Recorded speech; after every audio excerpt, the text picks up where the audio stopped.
this week presented to President Uhuru Kenyatta and ODM leader Raila Odinga and is expected to be officially launched on Monday. And with me tonight to discuss more on the document is Dr. Moses Ndung'u, who is a political analyst and politician from Murang'a County. Good to have you, Daktari, on the show.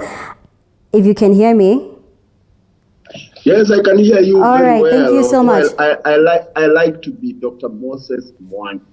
All right, Dr. Moses Ndung'u Mwangi, thank you so much for coming on the show. Yes, first things first, Daktari, what are the highlights of the BBI report according to you? Thank you very much, and I greet all the viewers wherever you are. The highlights: one, devolution, strengthening of devolution. And in this, there are two items that we see. One of them is the increase of funding to the counties from 15% to 35%. Number two is the creation of the Ward Development Fund, among others. That strengthens devolution.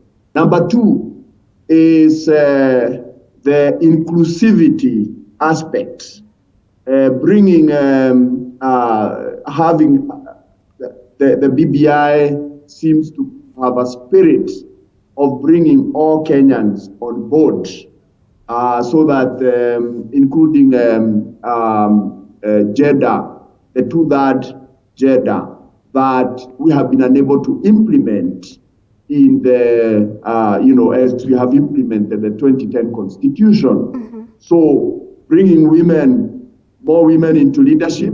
For example, if a governor is a male, the deputy governor is female. That brings in more women into leadership.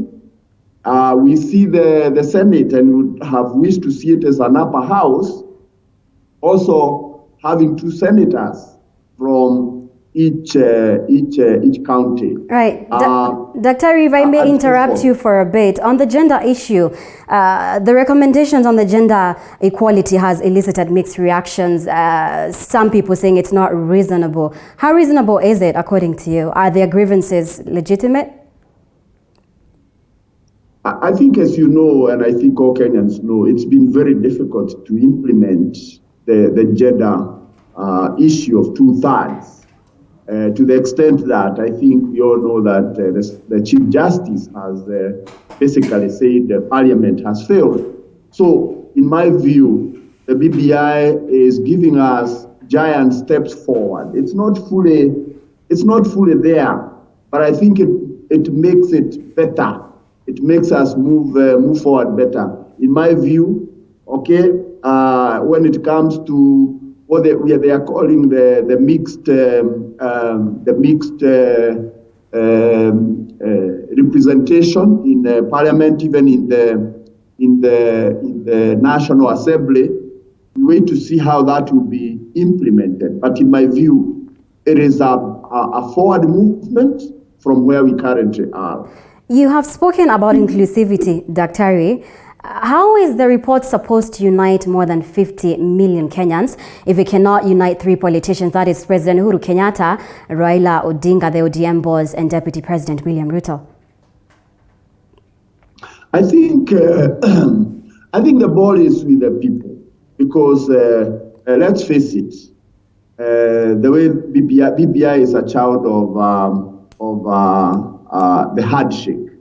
And to that extent, we then say we have brought on board, BBI has brought on board the two most influential political leaders in the country. The fact that the deputy president, who belongs to the president side of the equation, has created a third axis, in my view, is an unfortunate happening. But I believe from since the report was released, even coming from that corner of the deputy president, you can see that there is toning down. There is an agreement that we need to bring all of us together. So I think as we continue with the conversation, we are likely to see even the three leaders coming together on this one issue. Right. Still on inclusivity, how do additional positions translate to all tribes benefiting equality and inclusivity? I think we need to, the expansion of the executive needs to be seen in several ways. One, we are changing the system from pure presidential to a hybrid system where you have the government, or rather the executive, partly in parliament, which is something Kenyans were used to before the 2010 constitution. And in that context, the Prime Minister is not, okay, it's a new title, but it is the current office held by the leader of the majority leader, so to speak. The deputy majority leader seat exists. So what has happened because of the mixed parliamentary and executive, now we have a more enhanced participation of the executive in the legislative arm. And I think because of our history as a country, this is something that Kenyans are likely to relate to much more than they have related where we have had a pure presidential system. So if you remove the politics, the noise, and look at what the intention is, Kenya is not the only country going this way. Mm-hmm. This kind of system exists in France. This kind of system exists in Tanzania, and it is hoped that the proposals by the BBI to also now go even further into our schools and also have a scenario where the schools are admitting people from different, and part of being you have a continuous way whereby you integrate the whole country going forward. So it's not something that can be achieved overnight. Mm-hmm. It's something that will take time. Right. Dr. Can some of the proposals in the document be achieved through maybe simple legislation or implementation of the current constitution? Why the urgency? Yes, you're right. Mm-hmm. You're right. In fact, when you read the BBI, there are three broad ways to execute or implement the BBI. There is a constitutional amendments, and those constitutional amendment issues have been separated, and they will be the subject of the referendum questions. Mm-hmm. Then there is the legislative side of the proposals, which will be implemented through legislative process. The thing is, yes, it could have been done, but what the BBI has done is to look at those issues comprehensively and even propose the bills that will need to be passed through Parliament so that as we go to the next election, remember, in 2017, we had the zero-sum game where we ended up with people on the streets. Right. Remember, in 2013, remember, in 2007. So although some of these things can be done progressively through the legislative reforms, there is an urgency in us fixing these things so that we don't keep on fighting and so that our country can begin to focus on the development agenda instead of always being too political. So yes, some of the recommendations will be implemented through legislation, mm-hmm. and the bills have already been proposed